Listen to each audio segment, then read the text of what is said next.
Bueno, buenos días a todos. Voy a tratar de ser breve en la exposición. Yo tengo una trayectoria dentro del ámbito de la Universidad de Buenos Aires que datará de algunos años,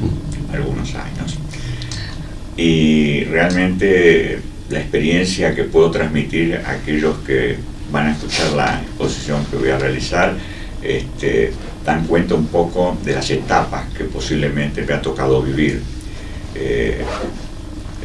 Yo comencé, por supuesto, como un profesor, con la categoría más baja de profesor, trabajando fuerte en los primeros años, sobre todo para ir creciendo en lo que era mi vocación, que era transmitir los conocimientos del área de mi especialidad. Y efectivamente la facultad me abrió las puertas para que yo pudiera llevar a cabo todo mi proyecto. Eso me dio a mí la posibilidad de poco a poco ir avanzando en mis expectativas. Quizá las expectativas mías no eran tan altas como las que después pude alcanzar. Comencé con la tarea que cualquier profesor quiere comenzar a realizar, que es empezar a enfrentar el aula. Quizá no con tanta experiencia. Y una de las anécdotas que posiblemente quiero transmitir también es la inseguridad que uno puede llegar a tener cuando acepta los primeros pasos. El aula es un ámbito difícil, sobre todo cuando se transita en algunos años donde me tocó enfrentar aulas donde dentro de un anfiteatro estaba repleto de alumnos y uno llegaba al aula y se encontraba con todo ese escenario. Cómo de alguna forma uno adapta la estrategia pedagógica para enfrentar un ámbito de esas características. No es un tema simple, creo que exige una disciplina propia de aquel que va a tener que cumplir con ese rol.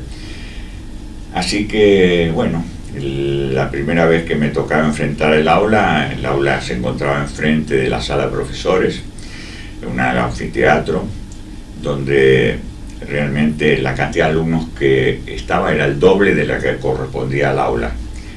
Eran muchos alumnos que estaban ahí esperando al profesor. La primera experiencia es que uno tiene temor de enfrentar esa aula porque no sabe cómo los alumnos van a reaccionar. Por lo pronto llego al aula y por supuesto me encuentro con un aula en donde todos charlan, gritan, hablan. Lo único que hago es entrar al aula, me paro en el centro del aula, es un anfiteatro, y era un ruido tremendo.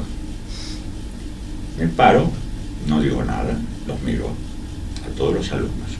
Miro arriba, abajo, no hablo, no digo ni nada. Poco a poco los alumnos empiezan a callarse, dejan de gritar, de hablar y todo lo demás.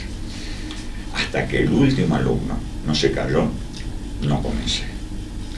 A partir de ahí, todas las demás clases que yo dicté en esa aula, ningún alumno cumplía con el rito.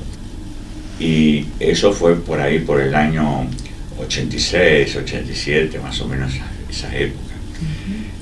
A posterior de eso, bueno, me tocó seguir creciendo como profesor, porque el problema era no solamente tener la capacidad de enfrentar un aula y poder tener conocimientos adecuados para poder desarrollar. Después había que vencer los concursos, que era otra experiencia para los profesores muy fuerte. Recuerden ustedes que en una época estuvo muy suspendido los concursos y comenzábamos los concursos. Y el primer concurso que me tocó enfrentar, uno de los jurados era Chapman, por ejemplo, o Mario Biondi. Es decir, eran más o menos siempre los mismos, a los cuales nosotros les teníamos mucho respeto porque eran personalidades para nosotros destacadas, eran representantes históricos de la facultad. Bueno, y poco a poco los concursos también yo creo que fueron altamente positivos, porque le daba a la posibilidad al profesor a que no solamente manejara los temas que él podía estar manejando en ese momento, sino que él tenía que demostrar que crecía en su formación, que estaba capacitado para seguir investigando, que pudiera hacer otras cuestiones que evidentemente forman parte de la carrera docente. Ya para el año 90 ya estábamos un poco más, yo ya tenía el cargo de profesor titular, regular, con lo cual comenzaba otra etapa de mi actividad académica en la facultad. Lo que pasa es que había muchos años que pasaron sin estar en concurso, y eso hizo que en un momento determinado comenzara a desarrollar todos los concursos. Como consecuencia de los concursos, después vinieron el gobierno ya democrático de la universidad y de la facultad. Y ya empezaba a regularizarse todo el sistema universitario. Digamos que ya para el 93, 94, 95 ya estábamos, yo en ese momento era profesor titular por concurso, y me convoca en ese momento el decano Pérez, que en ese momento era candidato para ser decano, para que lo acompañara a la lista como profesor suplente, no formaba parte de la lista.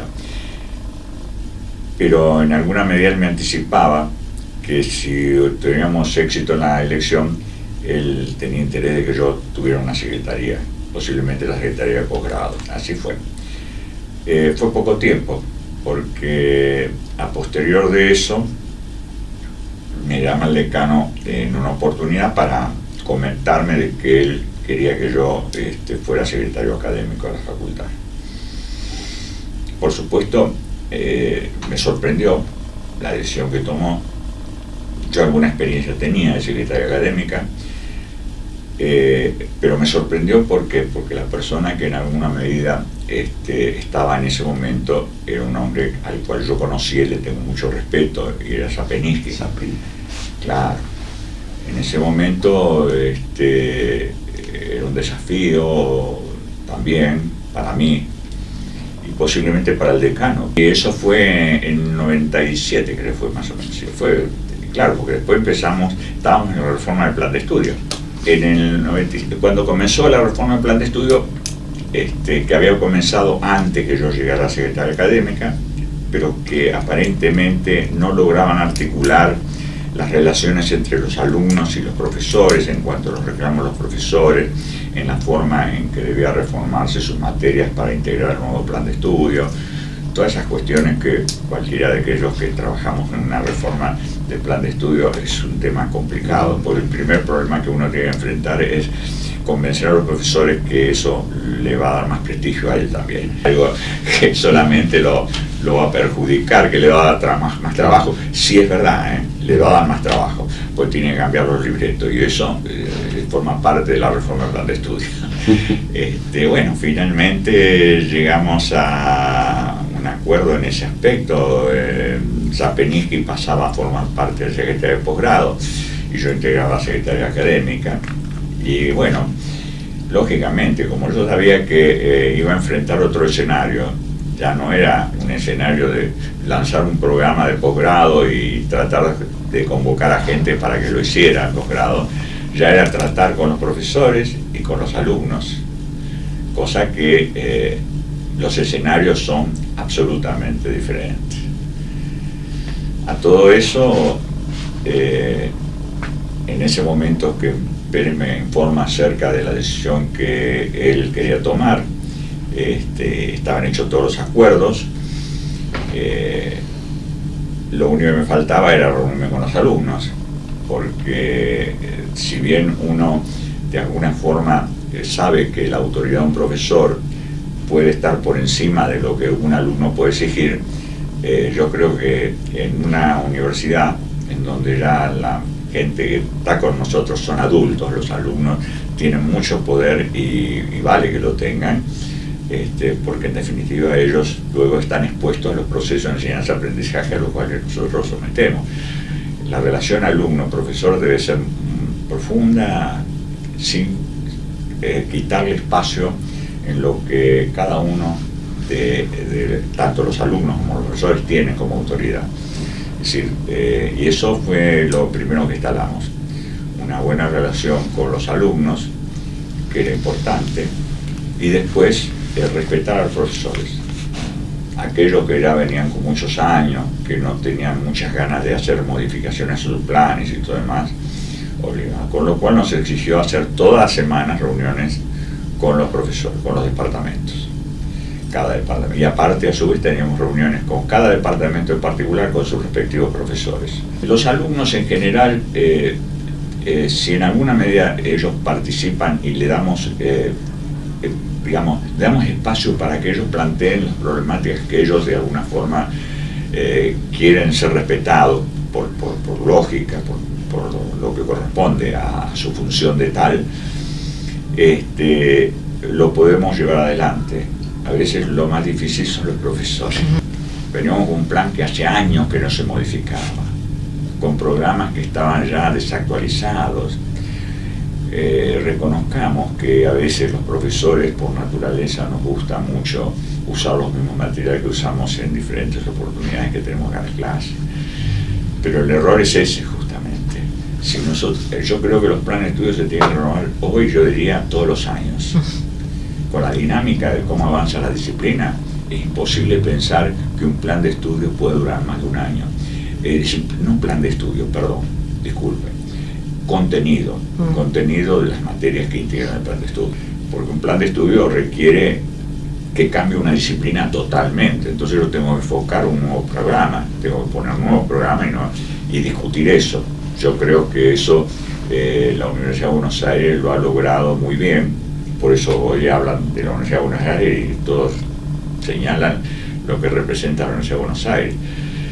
En ese momento yo era secretario académico, así que tenía la posibilidad de reunirme con los profesores permanentemente, convocar a ellos a reuniones en el aula para discutir a veces algunas cuestiones que seguramente cada uno en su espacio cree que es importante, que su contenido, el que él desarrolla en el aula, es importante. Si no, es como que, dice, yo soy profesor y cómo puede ser que esté dictando algo que no le interesa a nadie, ¿no? Es el gran desafío. Realmente cuando nos tocó hacer esto, en primer lugar estaban de alguna forma desde el punto de vista del rectorado con un acompañamiento bastante fuerte en cuanto a poder seguir adelante con esa reforma. Cubría las expectativas que se habían fijado cuando se pensó en esa reforma, la idea de tener un ciclo inicial que permita transitar en otras carreras que no sean las propias de la facultad, que era un tema interesante, porque si uno se pone a pensar lo que ocurría con un alumno cuando ingresaba a la facultad y había elegido una carrera dentro de la facultad, y luego cuando estaba avanzando en sus estudios se encontraba que no satisfacía posiblemente lo que él esperaba de esa carrera, le permitía en ese ciclo de transición pasarse a otra facultad. Yo creo que eso no está muy difundido y todavía no se llegó a integrar, pero es importantísimo. La idea de que si un alumno de la Facultad Económica quisiera ir a la Facultad de Agronomía, de hecho se creó en la Facultad de Agronomía la licenciatura en Administración Agraria, en donde hay un ciclo común con económicas, que permite que el alumno que está cursando el ciclo común le sirve para pasarse perfectamente a la otra facultad sin volver a repetir el ciclo. Esto tiene un sentido muy fuerte porque es un ahorro de recursos, ¿no? La facultad invierte en un alumno y todo ese periodo de formación, si lo tienes que tirar y volver a empezar de cero, no solamente genera para el alumno un desafío que inclusive lo lleva al abandono, porque como no se sintió cómodo en la carrera esa, no encontró otra alternativa y no se anima a iniciar otra carrera, esto le da una posibilidad al alumno mucho más fuerte que la que representa lo que era clásico, que era un plan cerrado, que vos iniciabas tu actividad en esta carrera y hasta que no terminabas no se te ocurriera cambiar, porque todo lo que habías estudiado no servía para otra carrera. Este era el objetivo. Así fue la filosofía con que se planteó la reforma del plan de estudio en el año 98. Esa fue la postura, que yo creo que se sostiene, se sigue manteniendo. No sé si se difunde lo suficiente para que los alumnos le entiendan. Quizá posiblemente se perdió un poco esa filosofía de comunicar a los alumnos las alternativas que plantea la Facultad de Ciencias Económicas en este caso y la universidad como tal. Fue temas que a veces costaban discutir. Bueno, yo ahí no me animaría, aparte me daría realmente, no por humildad, simplemente por una razón lógica. A mí la persona que me convoca para investigación es Eduardo Escarano. Es mi profesor. Yo empecé a investigar, un día él me llamó y en la secretaría, él estaba en la Secretaría de Investigación, secretaria académica, y me dijo, tenés que venir a la investigación, tenés que comenzar y tenés que hacer tu proyecto de investigación. Bueno, a mí me sirvió por dos causas, es decir, por supuesto, en su momento, siendo secretario académico, en la Secretaría Académica se sentaba Biondi, por un lado Charman estaba, y estaba, creo que también, García Casella, y creamos la maestría en Contabilidad Internacional. Una maestría que no venía, digamos, a hacer lo mismo que se puede hacer en el área.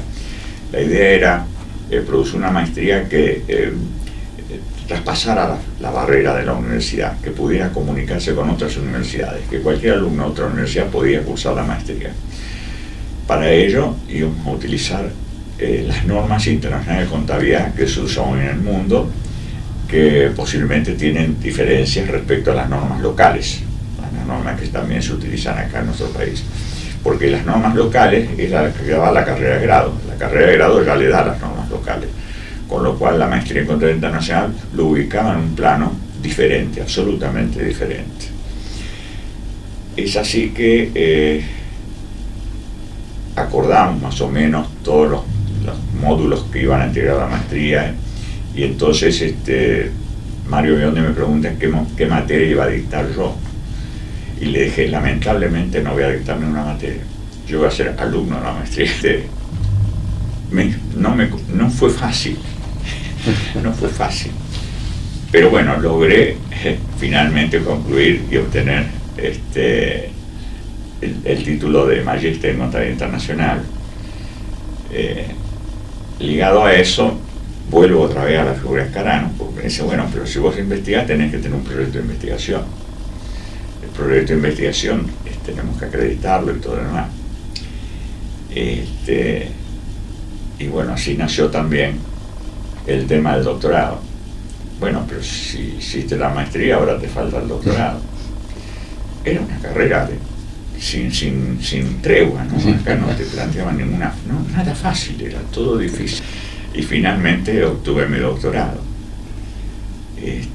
Lo cual eso me permitió después tener la categoría 1 investigador, que como siempre hay algo en los docentes que posiblemente es un milagro, ¿no? Porque el docente siempre es feliz por haber logrado esas metas, no porque eso signifique un poder económico mayor, no, por el contrario, son más tiempo que uno dedica a la tarea, pero que la riqueza está en lo que uno ha logrado y lo que puede transmitir después. Y creo que parte de eso es lo que a uno le da también siempre la posibilidad de sentirse con ganas de hacer cosas, ¿no? Yo estoy trabajando mucho con la maestría en Contabilidad Internacional, dirijo la maestría en Contabilidad Internacional, tenemos alumnos de Colombia, de Ecuador. La mayor parte de las maestrías en general quedaron normalizadas con un arancel, sobre todo cuando vienen alumnos de otros países y todo demás. Sería un costo muy fuerte para mantener la Universidad de Buenos Aires, y con la ventaja que posiblemente le brindaba a otros profesionales, que yo creo que eso está bien regulado, ¿no?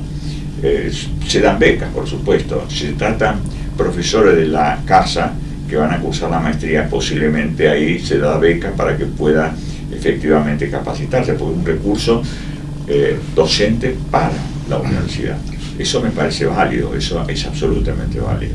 Ahora, cuando son de otras, digamos, otras facultades, otras universidades, o vienen de otras partes del país, no, se cobra un arancel que de alguna forma permite también mejorar la retribución que reciben los profesores, porque si no, los profesores, ¿cómo le pagás? Para el profesor tiene que poner mucha energía, porque te tiene que gustar la docencia y la investigación. Son dos campos en donde evidentemente si no lo hicieras no lográs cubrir las necesidades. Se puede investigar en otros niveles, por supuesto, pero la apertura mental, el conocimiento necesario para poder enfrentar un plan de investigación implica tener las herramientas. Básicamente hablo de herramientas así duras y crudas, pero es así. Y las herramientas son el conocimiento y la forma de cómo encarás un plan de ese tipo. No cabe duda, no hay otra forma. Pensar en que una universidad, por otro lado, no genera investigadores, sobre todo estamos hablando del área nuestra, de las ciencias sociales. Capaz en ciencias sociales no, hay más condición. En filosofía puede ser que el doctorado tienta más, pero en carreras muy, desde el punto de vista económico, como contadores y aquellas que tienen un nivel de retribución no bien terminar su graduación, cuesta convocar.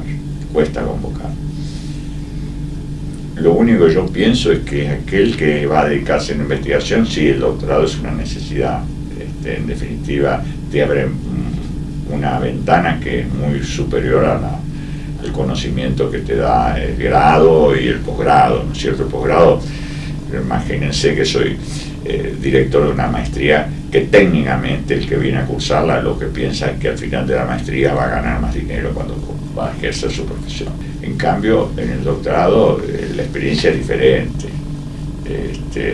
Yo he tenido profesores como Chapman, ¿no? Bueno, por supuesto estoy mencionando para nosotros los que eran los popes, ¿no? de las disciplinas. Él hablaba ya de contabilidad satelital, él y un colega que trabajaba con él, no me acuerdo ahora el nombre, pero bueno, que comenzaron a desarrollar eso, venían con esas ideas en Buenos Aires y todos se sorprendían, contabilidad satelital, ¿cómo? Y bueno, pero yo diría, cuando uno escucha así las cosas, recuerdo una anécdota que tuve de Chapman que me pareció muy graciosa, pero la comento. Cuando volvemos a la normalidad de la universidad y se vuelve, asume Shubirov como rector, como decano de la facultad, decide realizar cursos de formación docente, que era necesario. La misma facultad le pedía a los profesores que se inscribieran en esos cursos. Y recuerdo que yo participé en uno de los cursos y también estaba Chapman como alumno. Y yo le preguntaba, le digo, pero vos venís a hacer esto, usted viene a venir a hacer esto, pues no me animaba todavía a estudiarlo, la personalidad era muy fuerte. Me dice, sí, porque yo tengo que aprender también, esto es una necesidad para un docente. Pero lo más, quizá anecdótico de esta historia es la profesora que teníamos, una profesora muy exigente, pero en un estilo de docencia basado en que para transmitir el conocimiento no era que el profesor tenía que dar la clase, sino más bien lograr que el alumno llegara al conocimiento, bien conductista. Era la etapa, en ese momento se discutía si esa era la forma docente o seguíamos con los viejos clásicos, de que el profesor daba la clase, después. Con lo cual, la clase, el examen final que teníamos que aprobar para que nos dieran la aprobación del curso, teníamos que preparar una clase virtual en el examen basado en preguntas, porque eso se basaba. Yo tengo que preguntar y la respuesta tengo que llevarla para que consiga a dar noticias sobre el conocimiento. Y vamos haciendo así, la clase, una pregunta y tenías que suponer qué es lo que el alumno tenía que responder. Una pregunta y así ibas armando la clase. Estábamos en el pasillo ahí que iba a la biblioteca, había un aula ahí y estábamos todos ahí concentrados, como corresponde a un examen de esas características. Y justo estaban pintando los pasillos, ¿viste? En la época esa, cuando no había clases, era obligado para pintar. Y pasaba un pintor silbando a mi manera. Y estaba Chapman al lado mío. Me dice, es como estoy haciendo yo esto. Era el hombre más sencillo que había, pero la gente le tenía un respeto reverencial. Era una personalidad, pero brillante, ¿no? Después lo volví a ver porque estuve trabajando como profesor en CIGEN, que él había sido, él me convocó también para que yo fuera a trabajar ahí con él. Bueno, anécdotas. Sí, es verdad, y eso siempre ocurrió de esa misma forma. Yo he tenido siempre buena relación con todos los que ocuparon cargos en el Consejo Profesional. Yo fui profesor, mi titular era López Antizo, que era una persona muy reconocida en el Consejo, fue presidente mucho tiempo. Muchas veces lo tuve como profesor como titular varios años. Y en realidad, con todos los presidentes que estuve, no tuve ningún conflicto. Siempre estuvo el debate respecto a las elecciones acá y las elecciones del Consejo. Entonces esto era natural. Las autoridades del Consejo, que en ese momento muchos de ellos eran profesores acá y tenían la minoría en nuestra lista, con lo cual yo con López Antizo lo tenía enfrente, Osorio, López Antizo, que era la oposición que nosotros teníamos, porque ellos pertenecían más a los azules, el famoso tema azules y blancos, porque en ese momento el colegio también era blanco. Yo trabajé mucho en el colegio, por ejemplo, he grabado mucho tiempo. Y con ese consejo, una relación naturalmente buena por la gente que yo conocía. Quizá una diferencia es una visión política diferente a la misma posición que tenía el rectorado, por ejemplo. La política forma parte de la sociedad y del ser humano como tal. Con lo cual esas diferencias posiblemente para mí no impactaron en el desarrollo de la actividad de la facultad. Y de la universidad tampoco, porque en general más o menos siempre se desenvolvió con forma autónoma, gracias a Dios, porque de hecho hoy es reconocida como una de las mejores universidades. Yo creo que para la profesión, estoy hablando de la profesión, ya no hablo de la actividad académica de la universidad, es bueno tener un consejo que represente a la profesión. Son dos situaciones absolutamente diferentes. Nuestra responsabilidad es formar profesionales.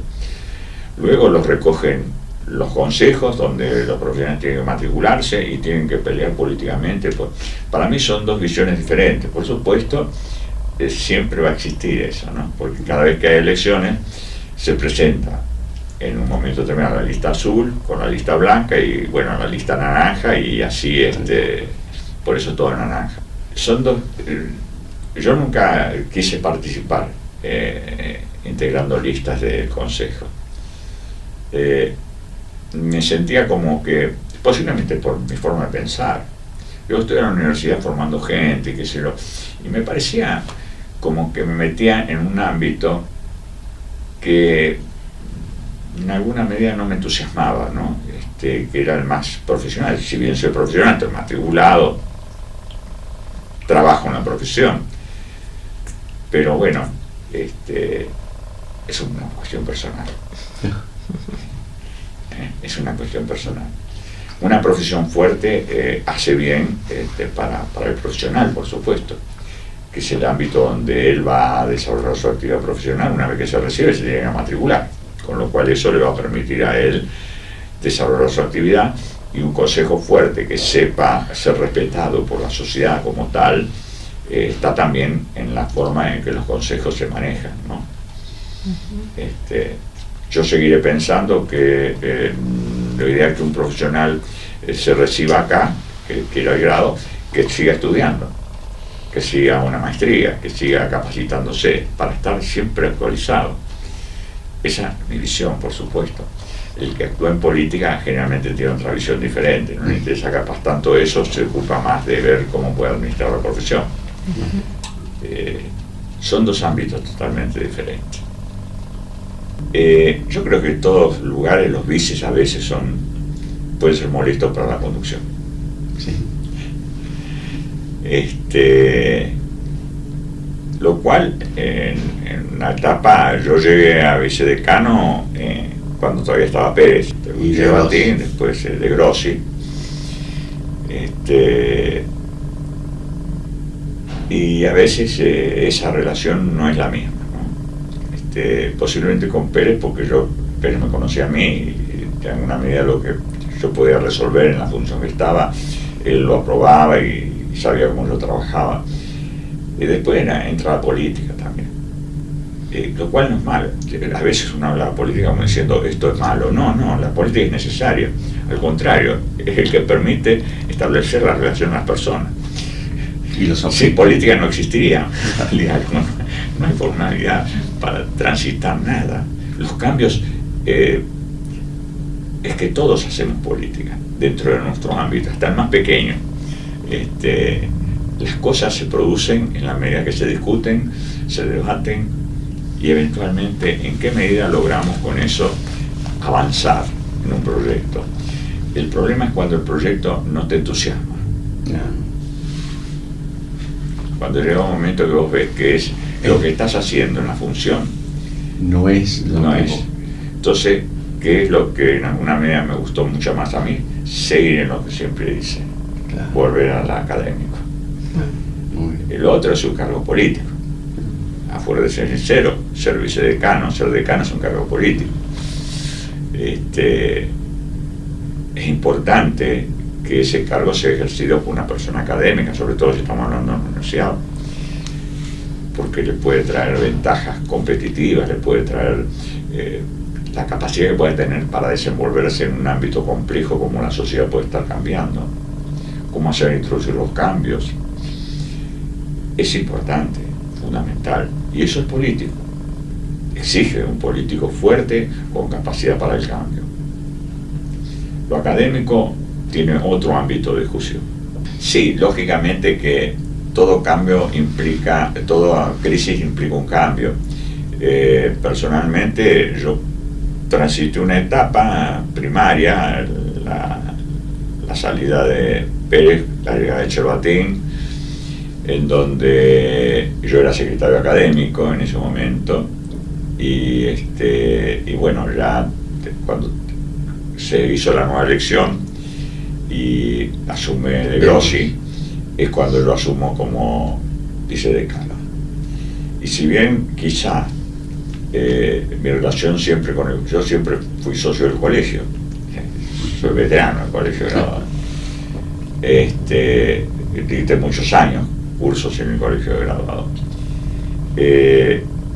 Se planteó un debate ahí, en el sentido de que yo creo que hubo temor de que mi intención fuera avanzar sobre la idea de poder llegar a ser decano, y que eso perturbaba los intereses que tenía el colegio respecto a la presencia de Grossi como decano. Pero hay cosas que en la vida uno las vive, por supuesto, las soporta, las procesa, y gracias a Dios tiene la ventaja de que uno puede borrar parte de esa parte. No fue la parte mejor, porque el vicedecano es un vice, y a veces uno pregunta, ¿para qué ser un vice? Bueno, porque no podés hacer mucho, por más que vos tengas buenas intenciones de colaborar, no de entrar en conflictos políticos, pero a veces la política pone la pata. La mala política, vuelvo a insistir, a veces yo hablo de política y en general la gente habla de política y a veces confunde los valores que pueden transmitirse a través de la política y lo que no es la antipolítica. Aquel que a veces cuestiona mucho la política es porque no es capaz de construir con la política. Si uno quiere construir, si no hay política, no se construye nada. Sí, yo creo que ya ahí tuvieron más fuerza los chicos, ¿no? Que eran chicos y que dejaron de ser chicos. Y ya ocuparon cargos que me parecen lógicos, natural. Empezaron los chicos a tomar más. Los que yo consideraba chicos en ese momento y que habían ocupado durante bastante tiempo secretaría política. Hoy tenemos un vicerrector que yo lo quiero mucho, lo considero, y que de alguna forma el vicerrector que tenemos es una persona que trabaja mucho con nosotros acá, en la facultad, que es Jacopiti, Emiliano Jacopiti. Entonces, creo que también es una institución, por lo menos la facultad, no sé cómo ocurre en las demás facultades, hubo ese proceso de transferencia de parte de los que fueron graduados y que después ocuparon los cargos. Y eso es bueno, que no quedó, estancado en un proceso de cambio, quedando los históricos profesores, los históricos conductores de la universidad, sino que esa renovación le trae aire fresco también a la universidad. Yo creo que en el mundo de la profesión se produce un cambio bastante profundo durante estos últimos años. Ya hablamos de normas internacionales. Todavía aún en nuestro consejo seguimos manteniendo una federación que implica que trabaje con normas nacionales propias, pero que cada vez que hay que presentar estados financieros en entidades del sector público ajeno acá al país, al exterior, le obligan a convertirlos a normas internacionales. Ese es un cambio bastante profundo. Bueno, la maestría nuestra se llama Contabilidad Internacional. Alguna vez alguien nos preguntó ¿por qué Contabilidad Internacional? La contabilidad no es igual en todos lados, no. Para nuestra profesión no. Nosotros tenemos una contabilidad en donde hay dos materias troncales que no podemos modificar, que son la materia de la parte contable, normas contables de contabilidad, y normas de auditoría, que son normas internacionales. ¿Qué hago? Manejarme con las normas locales. La empresa me está requiriendo que yo audite sobre estados financieros de empresa que va a cotizar en el exterior. ¿No? Evidentemente necesito un profesional internacional. Pero esto que pasa en nuestra profesión se me ocurre, no sé, no me animaría a hablar más de algo que no tengo tanta referencia en otras profesiones. La profesión independiente puede perfectamente ejercerse, puede siempre haber una demanda de un estudio que puede perfectamente desarrollar su actividad. Yo creo que depende de la envergadura de la empresa a la cual uno tiene que asistir. Yo personalmente actúo en síndico de una empresa internacional como es la Caja de Seguro, que nos manejamos con normas internacionales, y yo soy auditor, soy síndico dentro de una institución en donde si no manejo las normas internacionales no me puedo comunicar con el mundo. Es decir, yo creo que al profesional contable le cuesta reconvertirse.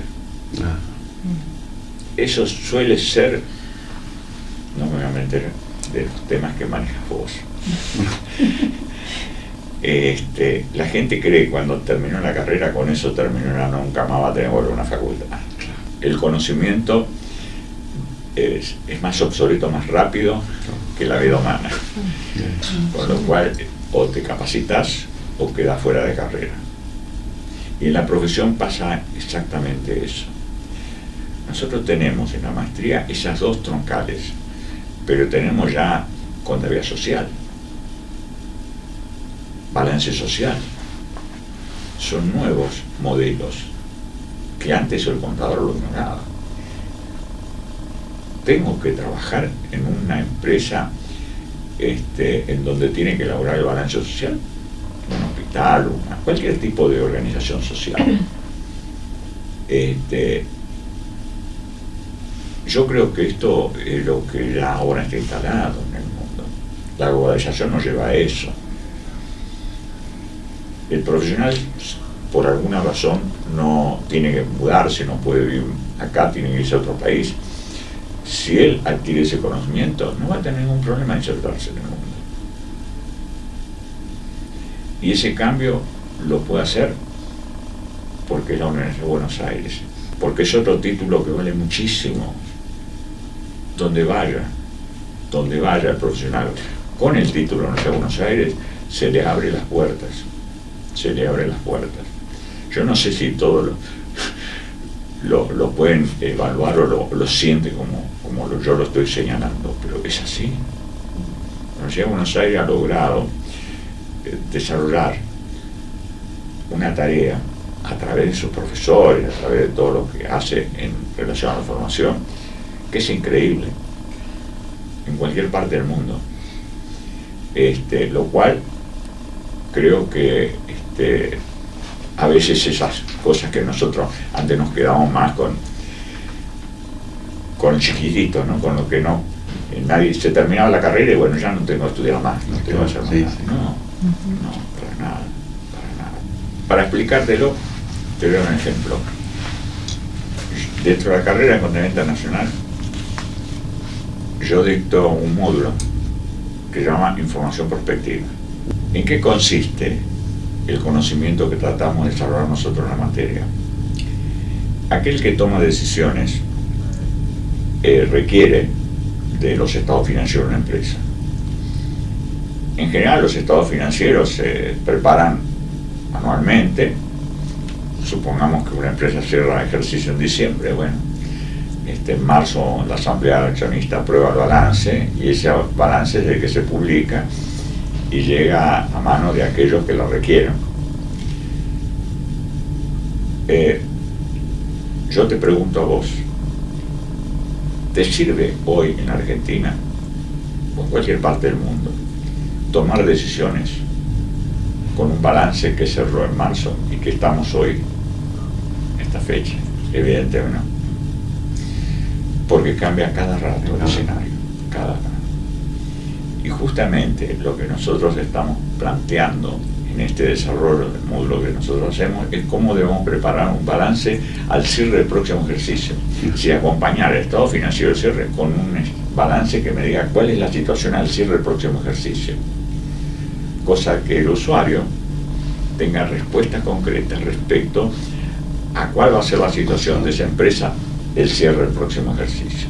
Por lo cual ahí se deberá una cantidad de situaciones y eventualmente se plantea un gran desafío y la facilidad de que la empresa pueda dar cuenta de que va a seguir funcionando, está en condiciones de decir que está en marcha y que sobre todo es confiable ante aquellos que van a utilizar la información, porque ya está mostrando cuál es el objetivo que la empresa tiene en el próximo ejercicio. Perdón que es muy técnico esto que lo acabo de decir. En general, la experiencia que tenemos con respecto a la matrícula de la carrera, la mayoría tiene ya alguna actividad vinculada con una gran corporación, una empresa importante, en donde tienen que utilizar esta información. Básicamente es esa. El contador independiente, por naturaleza, es muy poco proclive a continuar su capacitación. se conforma con su título de contador y puede vivir perfectamente, liquidando impuestos, haciendo la tarea típica que puede hacer un contador, que como objetivo tiene dedicarse a eso. Ahora, si quiere avanzar, no cabe duda que tiene que manejar otro instrumento, y eso no se lo da si no lo hace, evidentemente tiene que capacitarse. Fundamentalmente los alumnos nosotros tenemos mayormente son gente que está ocupando cargos en empresas importantes. Aparte, aclaro, esto, el solo ser contador automáticamente lo habilita para poder ingresar a la carrera. Nosotros no tomamos condiciones. La condición la fija el que va a realizar la carrera, porque esto que estoy diciendo se le informa, no viene ingreso. El desafío es ese, si él está dispuesto a hacerlo. Y la respuesta, en general, inmediatamente nosotros la desarrollamos. Nosotros hemos trabajado bastante con rectorado, porque la maestría es absolutamente virtual. Trabajamos con la base Moodle, que es una de las bases que tiene en la Universidad de Buenos Aires. Todos los materiales, todos los contenidos, las exposiciones del profesor, todo están cargados en la base, grabado por supuesto, todo grabado, se modifica permanentemente y se actualiza. El alumno entra al aula virtual, tal cual la guía la va definiendo el profesor, y él puede obtener toda la información necesaria. Una vez por semana tenemos reuniones virtuales presenciales en donde se debate problemas que el alumno puede llegar a tener. Todo, hasta la evaluación final a través del aula virtual. Y creo que ese modelo es el que nos dio también una ventaja competitiva. Y en esto, la verdad, el rectorado es un apoyo total. Empezamos pocos meses antes de la pandemia, poquitos meses antes de la pandemia.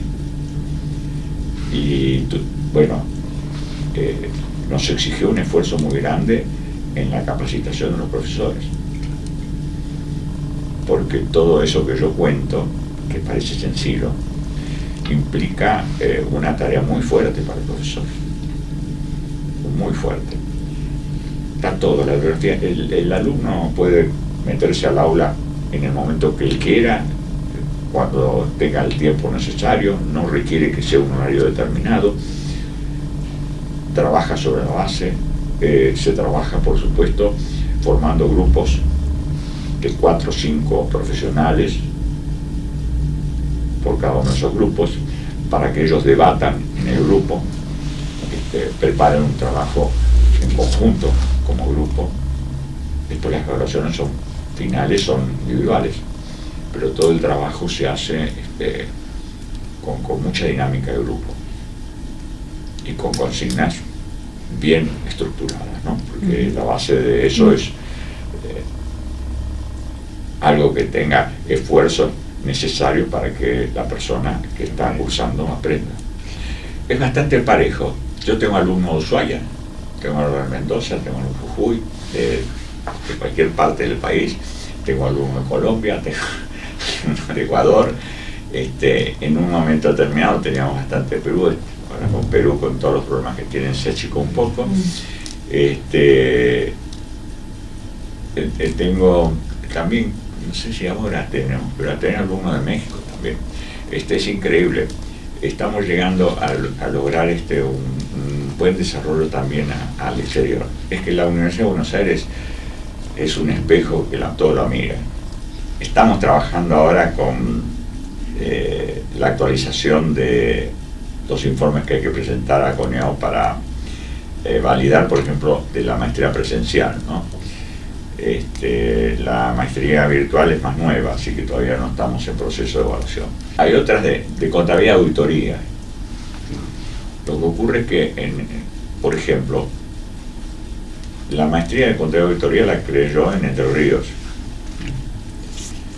Y ahí empezamos a introducir todo esto. También la creé en Tandil, en Santa Fe. Por supuesto, yo las creo y después las dejo. profesores nuestros que están ahí, yo los voy transfiriendo a ellos, porque, es demasiado. Pero es bueno que de alguna forma uno pueda ir formando esos grupos de trabajo que van desarrollando las cosas. Y está funcionando también.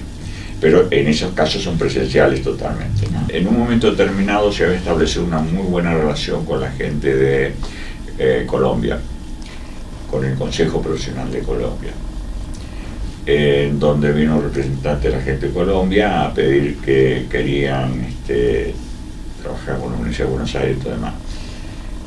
Entonces, en la Secretaría de Posgrado, con Cowes, el responsable del área, que siempre trató de colaborar con nosotros, nos hace la propuesta. Empezamos a juntarnos con la idea de crear la virtualidad. Pero eso fue poquito antes de que comience la pandemia. Trabajamos muy duro, logramos instalar el material y llegó después la pandemia justo. Y entonces eso nos permitió a nosotros empezar a captar alumnos, porque era justamente el programa ideal para poder desarrollar.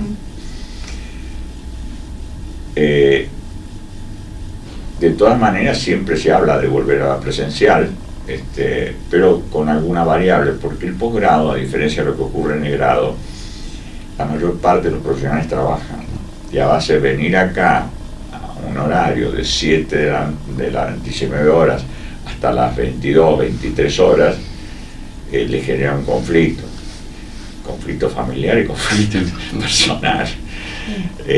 Con lo cual la virtualidad también en alguna medida se está combinando un poco con presencial y virtual. Esto es lo que se ha mantenido como...